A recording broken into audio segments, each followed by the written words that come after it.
Well, today's the day. Baby. Elvis got shoes on. Elvis kind of has some sensitive feet, and we got shoes on him yesterday. And it's time to start getting him shaped up and looking good and ready for the summer. The plan is, right now, for Elvis to get hooked with Zodiac here, his 4-year-old little buddy who's camera shy. Zodiac, Elvis and Zodiac, to pull in the lightweight class here and there, kind of modestly. And Zodiac and Ziggy, who's taking a pee right now, come see me, buddy. Zodiac and Ziggy to pull in the farm class where it's offered. That's the plan as of right now. Now plans change. Come here, dork face. So, because we have 3 horses. We sold Jim. He's working on an Amish farm. Jim just had that pole evil that wasn't going to heal. We needed one less mouth to feed. And so we cut back by one, and hopefully we'll have, someday we can replace him and have a lightweight team that'll go ahead. Zig, you don't want to be on camera? So let's get Elvis out.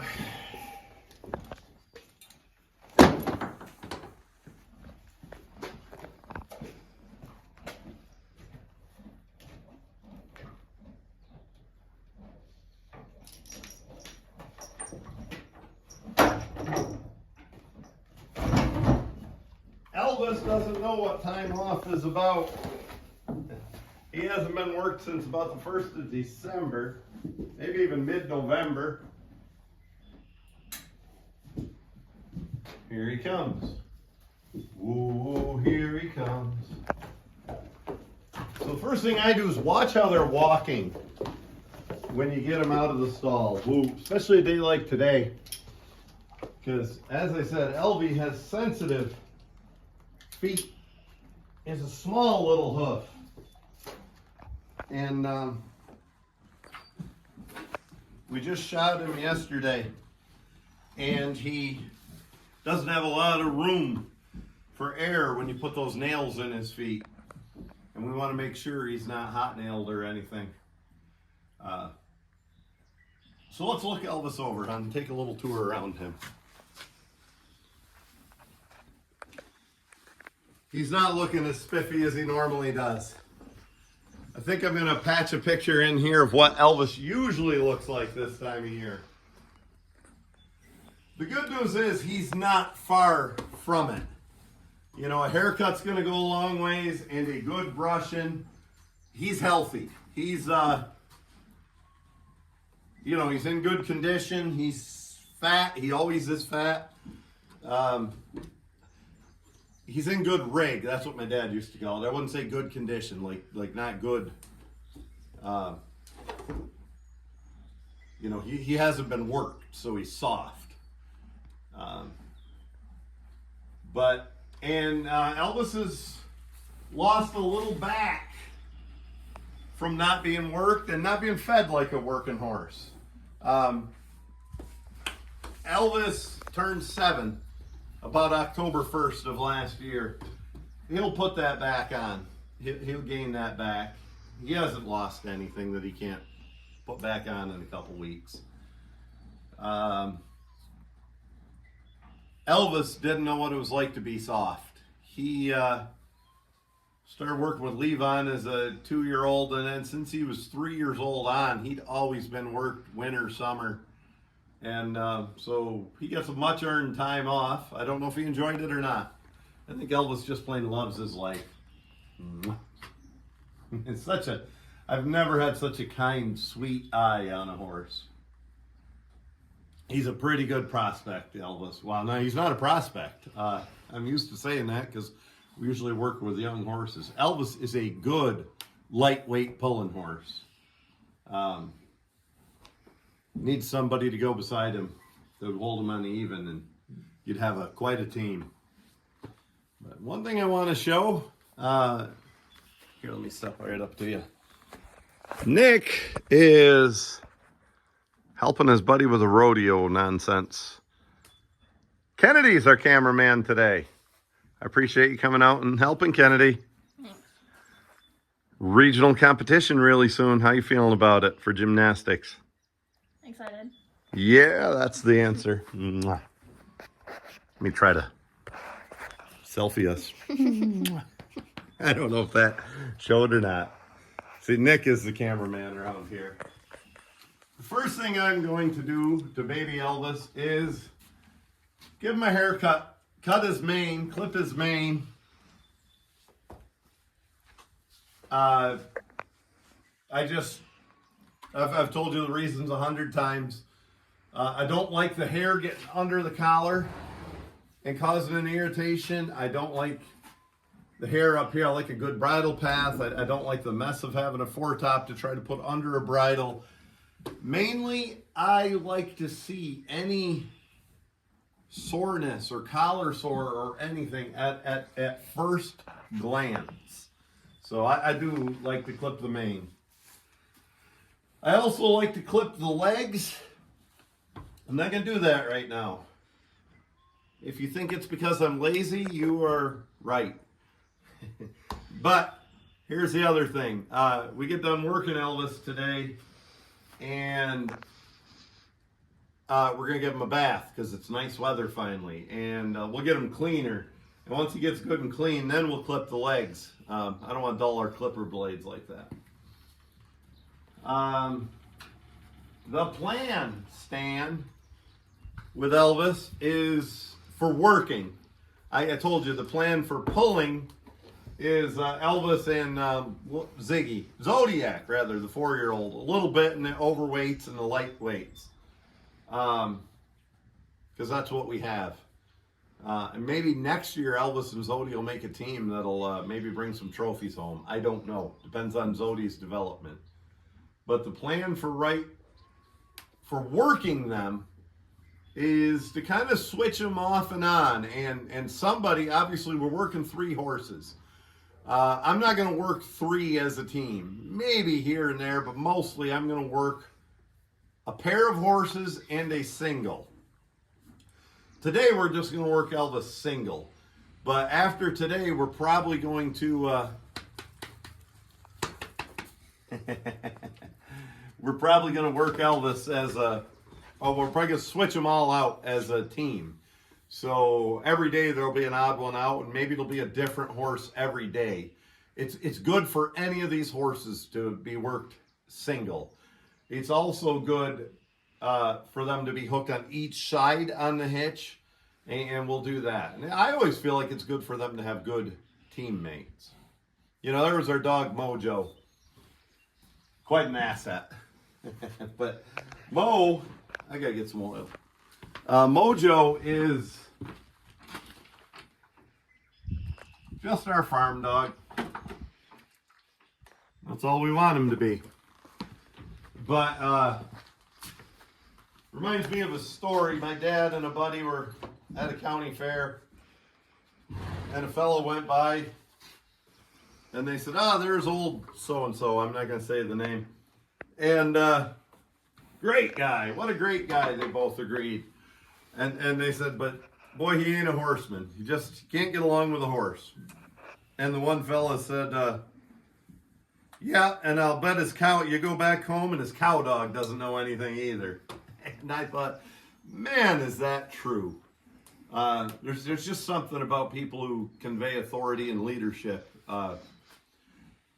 You know, long story short, I was at the guy's place 3 months later, and I mean, his cow dog didn't know anything. And I don't mean it wouldn't even herd cows, or he kind of had the instincts for it, but I mean, it would growl at you and jump on you and try to get food off the table when we were in the house and all that. So that's, you know, I think the skills required to be a horseman transfer the same skills required to be a dog man and the same skills required to be a parent. I had a lady one time taking a course on driving draft horses. She was from the city. She'd never been around horses of any kind. She had a little trouble with authority. You know, she got her hands on the lines well. But when she would give a command, she would ask the command of the horse. She wouldn't tell them. And I said, you know, you got to find that voice with some authority. And I said, when your grandkids are kind of taking advantage and you're being a nice grandma, but they're not picking up their toys because it's time to go home, and you tell them to pick up their toys, what's your voice like then? And from somewhere inside of her, she found that voice. And she used it. And the horses started behaving. They started taking her seriously. And you could see a difference right away. She found that example clicked with her, and it worked for her driving horses that day. She came back. It was part of a class University of Buffalo used to put on, and she and the others came back the next month to learn how to drive oxen. And boy, she stepped right up there, and I didn't have to remind her to find that authority. It's not loud, it's just authoritative. It's pick up your toys. We're going home. We don't have time for this. It's a little bit serious. She found that voice and drove the oxen fine. And she said, you know, I really want to thank you for teaching me that. It has helped me at work so much. She said, so many of my workers at the office were kind of pushing me around and not taking me serious. And I did the exact same thing, and I found that voice, and that's the tone I use around the office, and work is so much better for me now. And I thought that might be my best achievement as a teacher, is helping her like that, because it helped her, you know, not just drive horses and oxen, but in her personal life.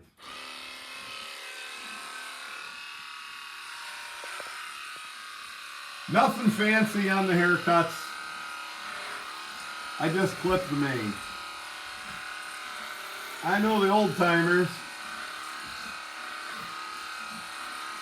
used to kind of clip from the sides up and kind of do a mohawk kind of thing. That was really cool. I never learned that, and I never did that. Part of me wishes I did. It kind of went hand in hand with hame covers on your horses. Usually the fellas that did that ran hame covers and double spreaders. It was kind of a cool look. But this is strictly functional. This is just getting the hair off, exposing the neck so we can really see what's going on and make it comfortable on the horse.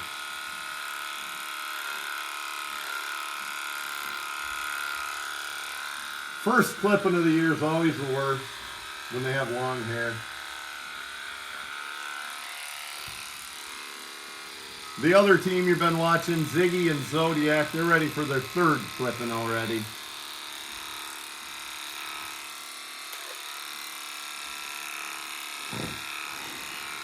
Little short. His grandmother's name was Snickers, because she'd often snicker like that. You'll still hear Libby do that here and there. A friend of mine was picking on me about Elvis's feet just yesterday, because he does have, I don't know what's up with his feet. They're a bad texture. And they look fine. They're muddy now, but they look fine, but they don't wear. And if Elvis is barefoot, he'll wear that foot down and you don't have anything to nail to. And he has a far too small of a foot for a horse his size. And my buddy said, it's just a Percheron in him. Because Elvis is 1/4 Percheron and 3/4 Belgian. And I said, you know, it's actually the Belgian in him. Now, Libby's always had pretty decent feet. Nice big hoof and a pretty decent foot. His mother, Libby.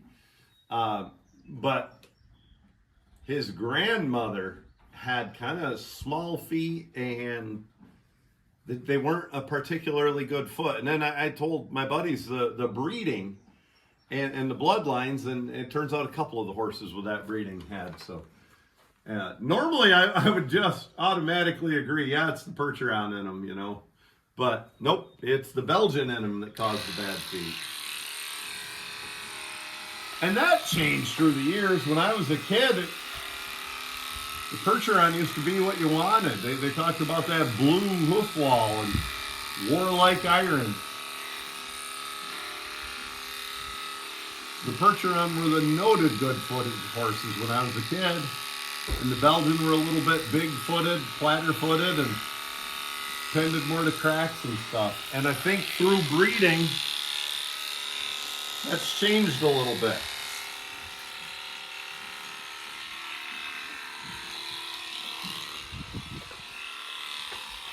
Baby Elvis.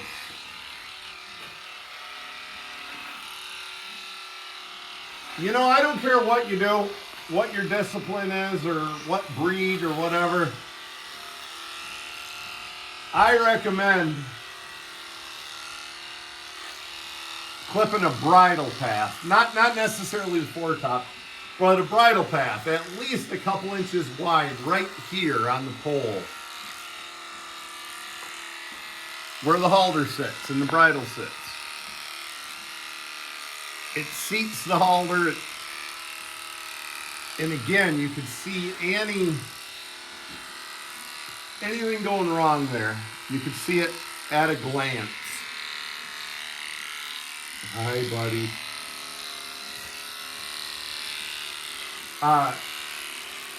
Having gone through pole evil with old Jim, Ugly Jim,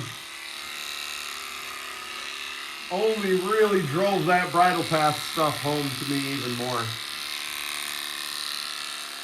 If that's all you clip on your whole horse, I recommend it. Doing a bridle path. I find it to be important.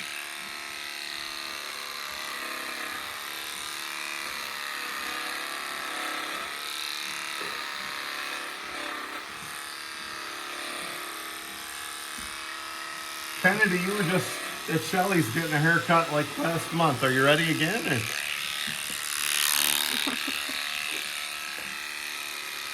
That's Kennedy's fake laugh.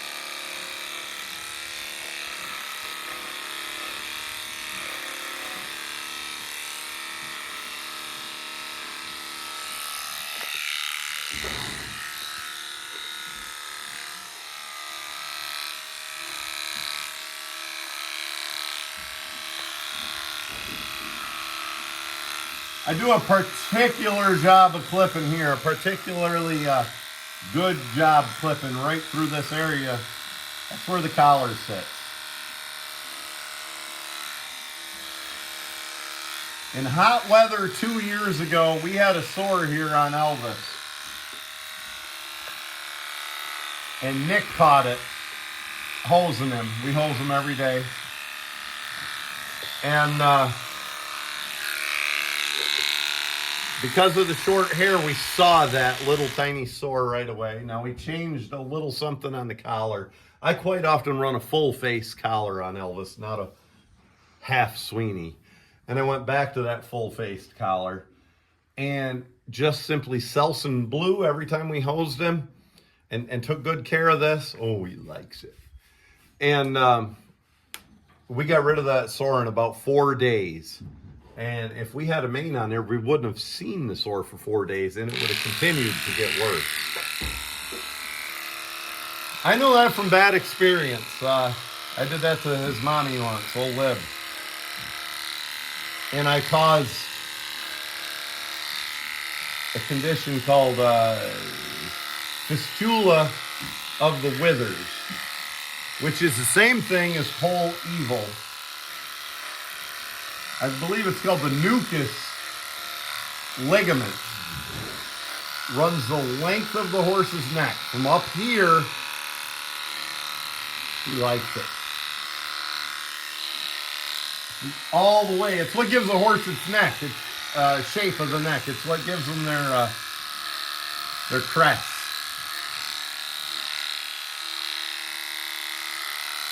So an injury up here is pole evil. An injury back here is fistula of the withers. And it's the same injury in a different location. What do you think, Ken? Should we? I've never called you Ken before. Why did I just do that? I don't know. That's what Coach Johnny calls me.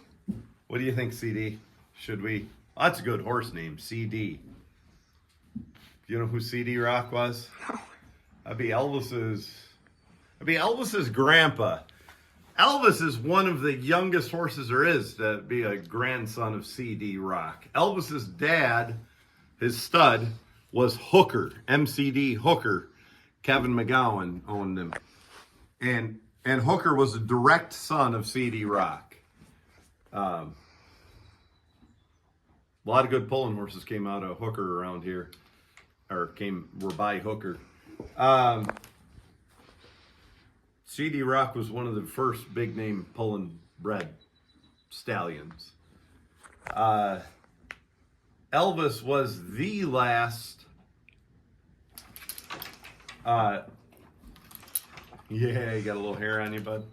He was the last foal by Hooker in the New York, Pennsylvania area, in this northeast area here. Then he went out to Illinois, and he probably bred some mares. He was 18 at the time, so I'm sure he bred a handful of mares.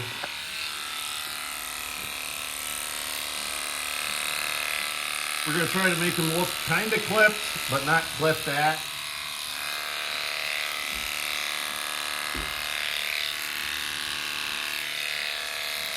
He's got you should be able to fit your fist right in there with a good throat latch, and Elvis has that. He's a fairly well-made horse if you don't look at his little baby feetsies.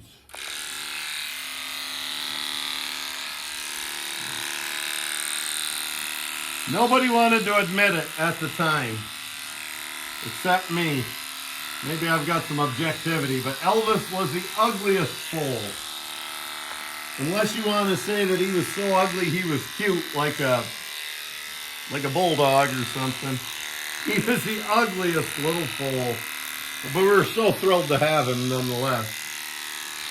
But yeah, an ugly little duckling as a foal. By the time Elvis was a yearling, he was a handsome boy. 2-year-old, we started hooking him with Levon, and he was even handsomer. And yeah, he's been a beaut ever since. That's all we're going to clip today.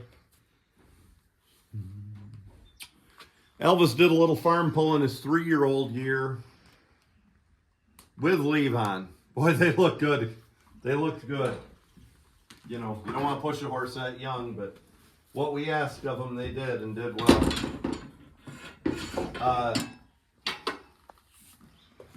I believe it was we lost Levon to botulism. I believe that was Elvis's 4-year-old year, and we got Ugly Jim, and he's pulled with Jim since. Jim was what Jim was. He was a pretty good Band-Aid. I think Jim could have been a hell of a horse. I think I know he'd been spoiled along the way and just hooked him more than he could handle and kind of had a bad attitude about pulling. But man, when Jim was right, he was a hell of a pulling horse. Him and Elvis did some good jobs pulling together when things were right. Maybe we'll patch a couple videos in here. And Elvis has pulled with some other horses. Last year he pulled with Les LaFay, Tony Solomon horse there that Rusty Van Etten raised. All these horses get around. Bill, he pulled with Billy Wayne, Laurie Root's horse. Late in the year he pulled with a heavyweight, Andy, Chris Armison's heavyweight. Put on a nice show there, a lightweight in the heavy class. We're hoping to get something to go with him. We're hoping that Zodiac will be the right horse to go with him. So when I groom a horse, I just always kind of do it in order. I do their head and face first. I do it like in sections. And I don't think there is a wrong way to do it. This is just how I do it. I do their head and face. Usually don't use a curry comb up there. Unless they have a little something on the cheek, I might use it a little. After the head and face, I brush the neck.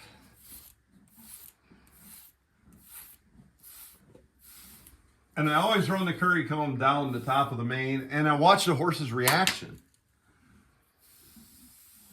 And he'll tell me if he has any soreness. So, brushing a horse is not just grooming and cleaning and vanity kind of stuff. It is checking your horse. It's watching their reaction. It's a very thorough process. It's watching their reaction everywhere you run this brush. And I'm old-fashioned. I run a little curry comb and a brush. But, you know, see if they flinch anywhere or don't like it. You can tell if they have sores. Elvis has an odd sore. We'll get to that in a little bit. Here's the back that he's lacking. I know some people are probably laughing. I'd love to have my horse lack that back. But no, Elvis is usually just ripped. I mean, he's got a back muscles on him. And right now, he doesn't. So he'll develop that. Today is May 11th or something. May 11th, Kennedy confirmed. And I'll bet you by mid-June, Elvis's back will be looking good. So some of the keys to having a good back starts with feed, of course. You know, you want protein. Protein will build a back, and that starts with good forage, as any diet does for a horse. I love you. And I feed that Tribute Essential K. And you could also do a Blue Seal Sunshine Plus or a Calf Manna, or Pooling Grain makes a product like that. They're all upwards of 30% protein. They're an extender is what they are. A lot of them are made for a horse like old Libby, who's out on grass right now. But they're made for a horse that is only eating hay, but the hay doesn't cover all their nutrients. So you give them a little bit, a pound or two of this extender, and it covers their nutrients. Actually, that's what Elvis has been on all winter, is just that little bit of a small amount of that extender to cover all his nutrients, vitamins and minerals, and then hay as a diet.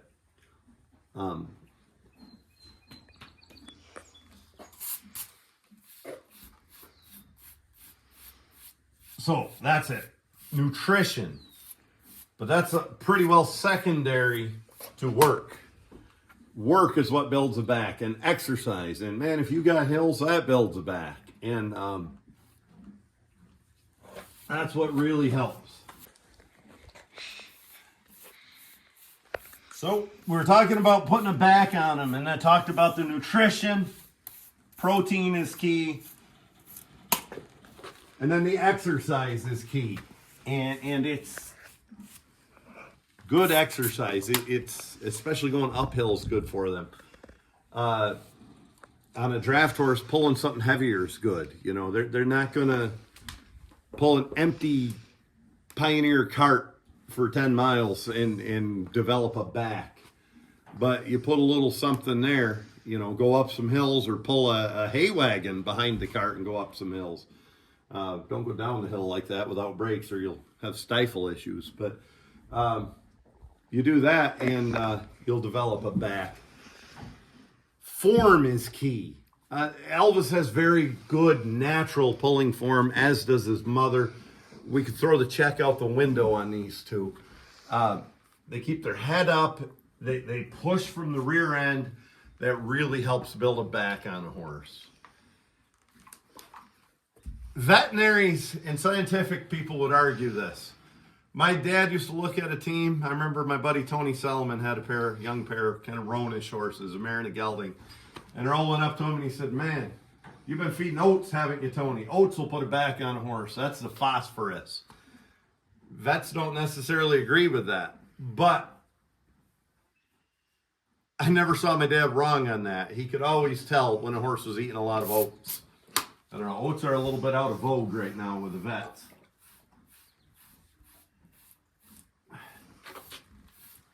And that's what Elvis is up to over the next couple weeks, is developing some endurance. Both, I read it in my comments, one of my viewers said and taught me there is cardio and I can't remember what the other term is for muscles. One is for building endurance, one's for building strength. Cardio and I can't remember. I'm sorry. I read that comment and tried to learn from it and I forgot. It'll come to me maybe. But anyway, we're going to build both on Elvis, but we got to work on cardio first. And he's not terribly out of shape. It's not going to take Elvis long to get in shape, because he goes outside to exercise every day. In the winter, they go outside every day. And in the summer, they go outside every night. So with all that turnout and freedom, Elvis is half in shape. You know, my old buddy Don Meadows Sr. used to say that a horse that's been running outside is about half hard. And what he'd mean by that is if it takes 4 weeks to get a pulling horse in shape, to get their muscles where they belong and to really get their cardio well and get them hard, a horse that's already been running outside can kind of do it in 2.5 weeks. And I believe that. You know, they're about half hard if they've been outside. Especially one that's already been in shape. Now you take a horse that's never been in shape, never worn a harness. It's going to take that horse a while longer to get in shape than it will one that has been in shape. I'm a fat boy. But I've been in shape before. And I could probably get in shape a lot quicker than somebody who's never been in shape. A lot quicker than somebody that didn't grow up working and didn't physically work ever. And that's the difference in horses. Older horses will really settle in and harden in a lot quicker than young ones that have never been there. So here's the injury that's odd on Elvis. That little right on his pin bone. He's doing that outside. There's nothing in his stall causing that. He's wormed. He's not itchy. He's doing that outside. So we got to get that healed up or go figure out what he's rubbing on out there. It's not a harness injury because he hasn't worn a harness in forever.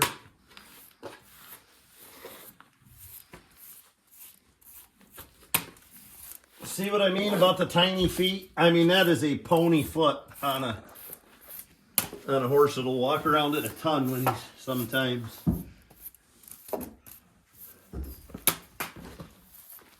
But he's got good hocks and he's got good legs. He's a well-made horse. Truth of the matter is, I was making pretty good progress growing those feet, and then he lost his shoes, and we didn't get them put back on for one reason and another. Here we are. Uh-oh, better get Mako. Kennedy has no idea what I'm talking about. Maybe some of you older folks do. Mako was a auto body company that would paint your car. And they'd say, uh-oh, better get Mako. And they'd show a shiny, beautiful paint job on a car on half of it, and the other half would be dull. And that's what Elvis is right now. He's Mako. Half of him's not exactly shiny, but a hell of a lot better than we started. And the other half is so. Kennedy just said, what did you call this, honey? His glow up. His glow up. This is his summer glow up, and I like that. Let's watch Elvis glow, because Elvis is a healthy horse. under a bit of a rough exterior. And he will just blossom in no time.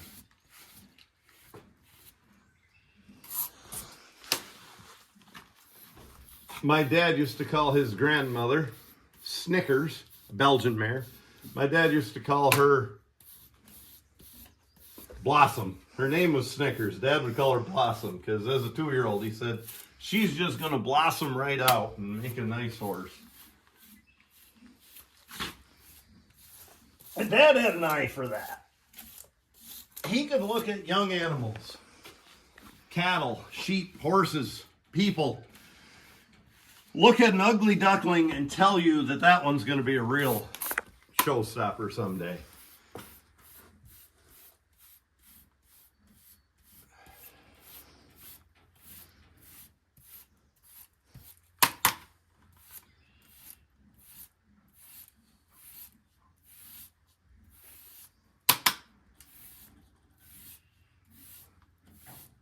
So I said I do the horse in sections. Of course, I do it in sides, but head is the first section, neck is section number 2, front leg from the withers down to the front leg is section 3, the barrel's 4, the booty's 5, and then the tail last. Uh-oh, he's doing what he always does when he gets brushed. How lewd.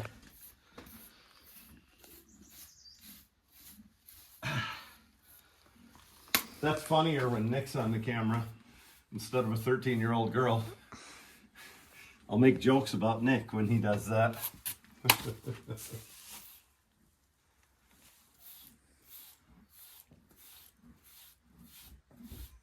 And the answer is no, Elvis is not cut proud or anything. I was right there. Saw both of them come out. Mojo ate them.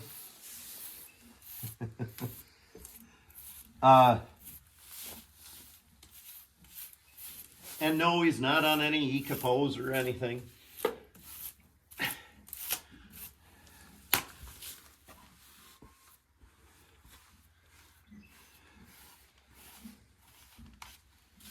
So there, we got his body brushed. Now I'll do his big, thick tail. That's the biggest mop his tail's ever been. Elvis's beauty tail.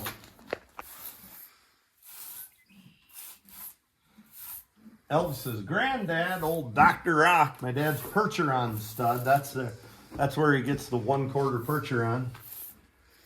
Had a thick tail. His tail was docked, but he grew such a thick tail, we'd let it grow and people wouldn't even know it was docked. You know, we bought him that way. He was a pretty well-bred Percheron that was kind of ugly and hard to get along with, so we got him cheap. And he wasn't ugly for us. About once a year. About once a year, he'd let you know he's a stud and gonna see if you're man enough to take care of him still. And the answer always was, hell yes, Earl was man enough to take care of any horse. And I had to learn to be as a boy. So I brush the outsides of the tail, then I take the whole tail in one hand, and I don't know if this is the technique, this is what I do. I don't know if this is the right way. And I brush it with a curry comb, one strand at a time. His tail's really not in bad shape it's not knotty or matted or anything. It's not in bad shape for not having been brushed in so long. And I continue to pull one strand at a time and brush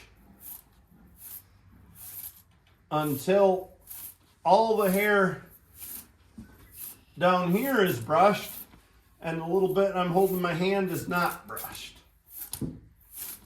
Little knot right there. And that's how I brush a tail with a curry comb. And I don't really thin them much that way. I do that every day all year and they'll still have a nice thick tail. So after I do that, I switch hands and I do the same thing with opposite hands. I put the tail in my left hand and the comb in my right hand. Look at that. He hasn't even been working. And look at those muscles. That's a pretty decent hock set right there too. hocks tend to spread as a horse gets older, as a horse pulls hard. Hi, Zig.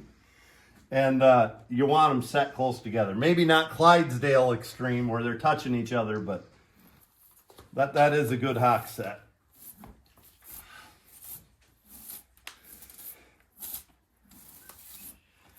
So like I said, I switch hands and I pull it down not one individual hair at a time, but one little group at a time and brush it out until all the hair in my hand is not combed and the hair falling down is combed. And I tend to do a pretty decent job on their tails that way. The good news is the brushing is gonna slow way down after this because beautiful warm weather and Elvis is gonna get a bath after work every day. It does what it's told or it gets the hose again.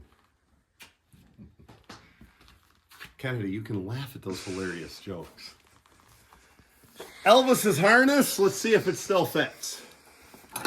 So here's Elvis' bridle. It's dusty.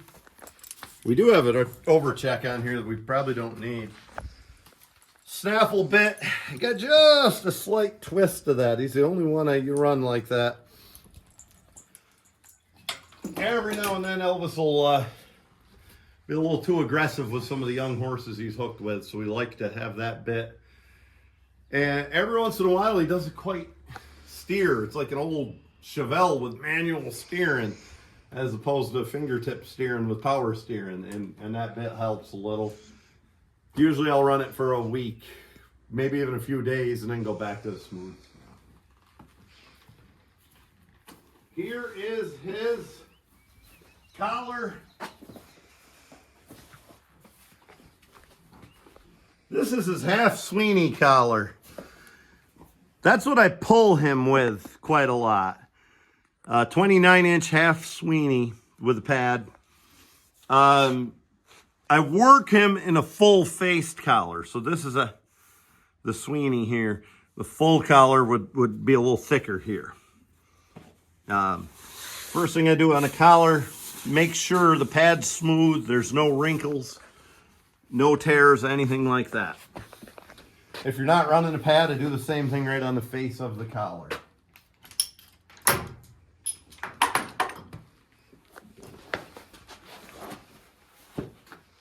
So Elvis has lost a little. That collar's plenty big on him, and it never has been.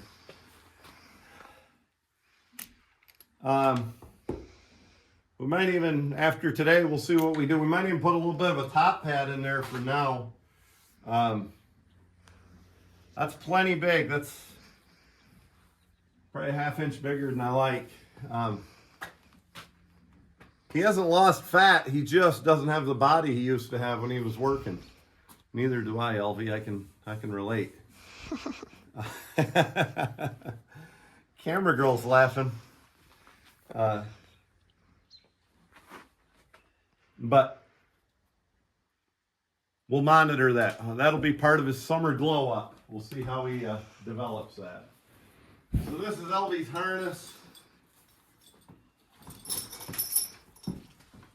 If you're like me, and what I mean to say is if you're a slather ass,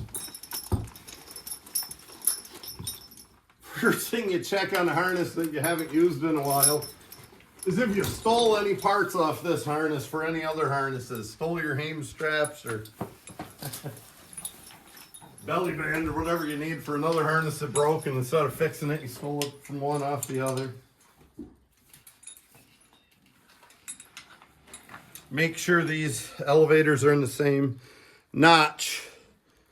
These are the good kind with a bolt, so they don't move very often, but you could have actually physically put them in the wrong spot.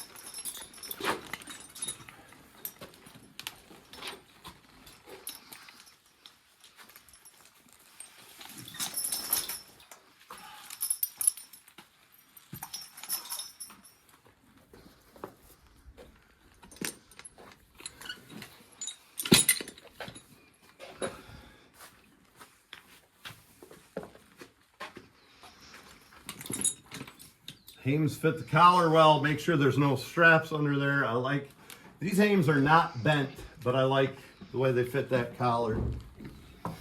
I've got the mechanical binder. That's Kennedy's favorite. Wait. Do her. How do you do it again? This way? Yeah. Oh my gosh. It's so rusty. It is. It is. Satisfying is what Kennedy always calls that. So hang on a sec. I'll be right back in the frame. Kennedy says it's so rusty. And she is correct. So, why not? Elvis. Why not do something about that? Put a little Earl on there. Hey, WD-40. A nutritious part of this breakfast. If your horse has a lot of burdocks, we call them around here, burrs in their tail or mane, and you want to get them out, spray a little WD-40 on there. It'll really help. That's my favorite way to get them out.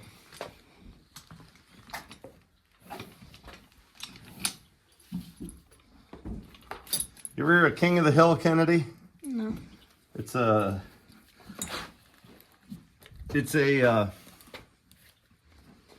animated TV show with Henry Hill. And Hank Hill, one time needed a can of WD-40, and he had a big can and he couldn't get the lid off the WD-40. So he reached in his other pocket and he got a smaller can of WD-40 and he sprayed it on the bigger can so he could get the lid off. Again, Kennedy's fake laugh. So I seat the collar well, pull that britchin down.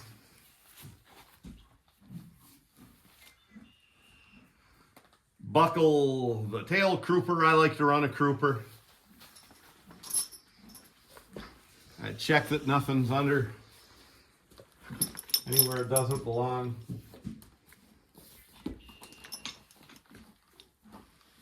And I grab the belly band.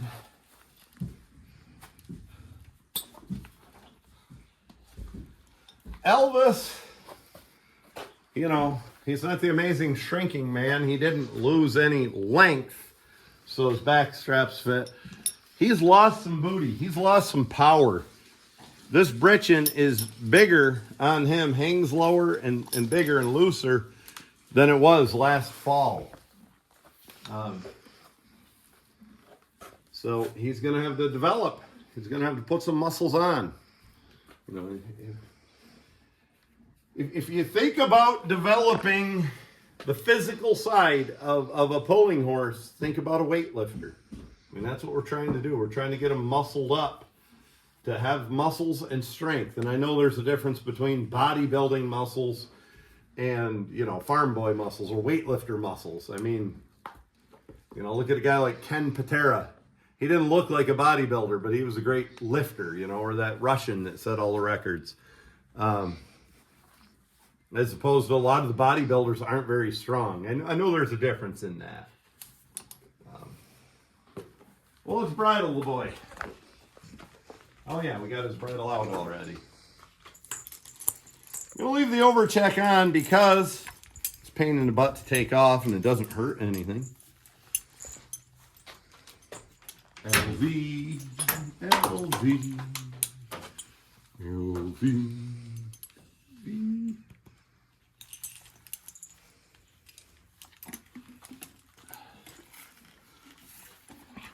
Two days from today, these boys are going to get their teeth done, honey.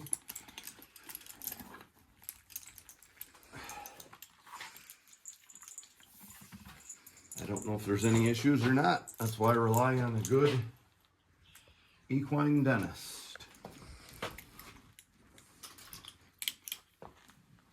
I don't feel any issues. They don't drive funny. It does seem like Ziggy is eating a lot of food for no more flesh than he puts on, but he's not rolling his hay or anything. Who knows? We'll get the verdict from the vet, from the See, I hooked this check real loose. Everything looks like it fits. So right now that means I'm gonna go get some single driving lines and a single tree, and we'll hook them up and drive them for a short ways. I guess everything looks like it fits. I don't love that collar. That's we're gonna have to put a top pad in there. We'll start you out on that though, buddy. Okay, we'll do this stuff off cam, hon. Found her single tree, got it on her single sled. Andy Herzog single sled to be sure. And we found some lines, single, ready to go to work. Generally, I like lines that buckle to the bit as opposed to snap to the bit. Now, a lot of people don't like snaps, and they do have better snaps these days. I might have a set with them on. I can't tell. I got more junk. Those are buckles. Well, they do have better style snaps that don't come unhooked or get hooked into, you know, other harness parts accidentally. I actually don't worry about that a lot. What I don't like, and it's not a big deal, I don't think, but what I don't like about a snap, and don't get me wrong, I do run snaps sometimes, just not always. What I don't like about a snap compared to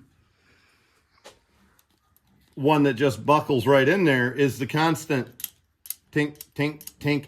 That's got to vibrate through the horse's whole head, especially on like a buggy horse or a trotting horse or something. Tink, tink, tink. That's got to be obnoxious. So I tend to like these. Now also on team lines, I like the adjustments here. And if, you know, like Elvis is being aggressive with a colt and getting out ahead, I rein him back a little bit. No big deal there. I mean, it's a preference, but not a deal breaker. Actually, it almost is a deal breaker with the adjustment here. I really like that adjustment instead of the cross lines on a team.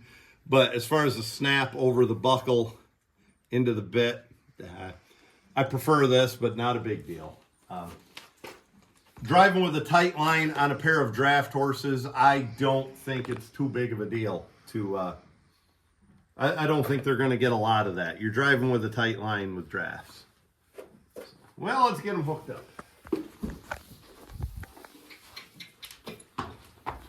Whoa. Whoa. That's why that line wasn't available. As long as that reaches the sled, we'll be all right.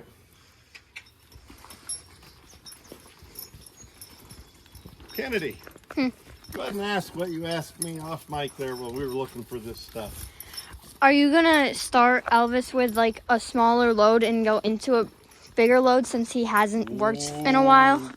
Or just start off strong? Let's do this right. What are you asking? Since Elvis hasn't worked in a long time, if you're gonna start with a smaller load and just get bigger gradually, or just start off strong? Great question, sweetheart. Yes, I am going to start off on a smaller load. Woo, and this is about as small as we have. Woo. And work him into it gradually. Exactly what you said.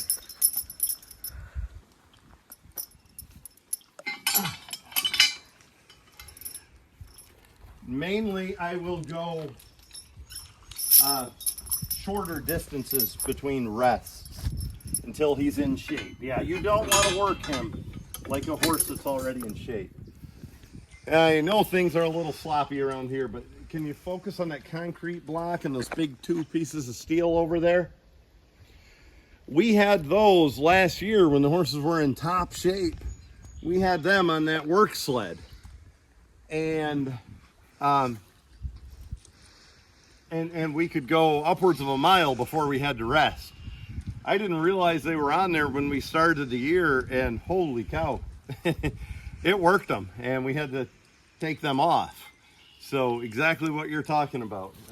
I'll bet you in a month and a half with these teams, we'll be putting those back on. Mind you, we don't have any good hills to work them on these sleds. So if we had hills, we wouldn't be looking for extra weight. Honey, I'm gonna go turn in the yard and come right back this direction. So Elvis thought he was on a load.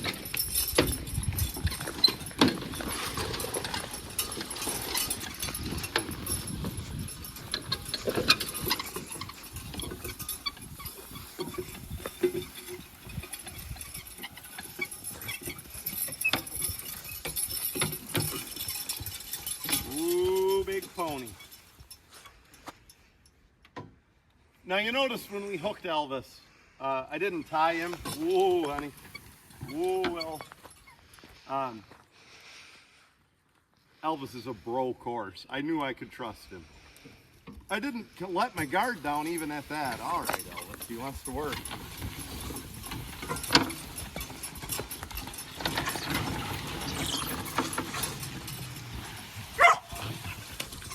Dork face. Ooh, we got the only puddle stomping dog in the country.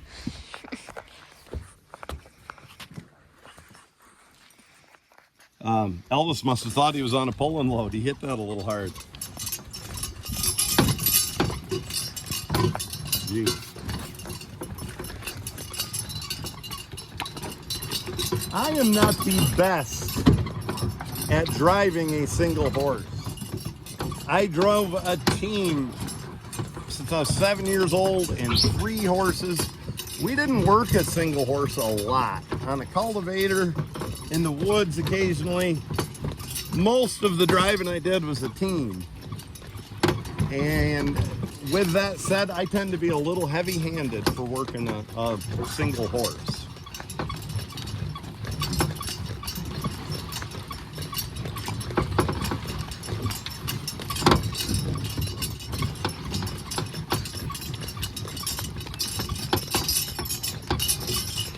Ooh. Oh. Well, it's too late to plow for corn, Kennedy. Plowing's all done. Ooh. Oh, he's being a putz.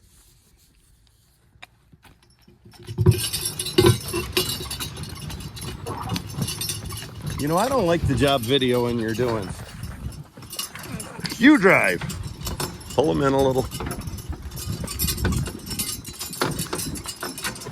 Kennedy is a horse pull fan in the true sense. She goes to a horse pull, she remembers every horse, their name, where they finished. But how often have you driven horses, honey? Not that much. Yeah, so it's about time you started, huh? Stay wide, make a good wide corner. So the one thing Kennedy does well, so woo, pull him in tight. Woo. Kennedy drives with a good line pressure.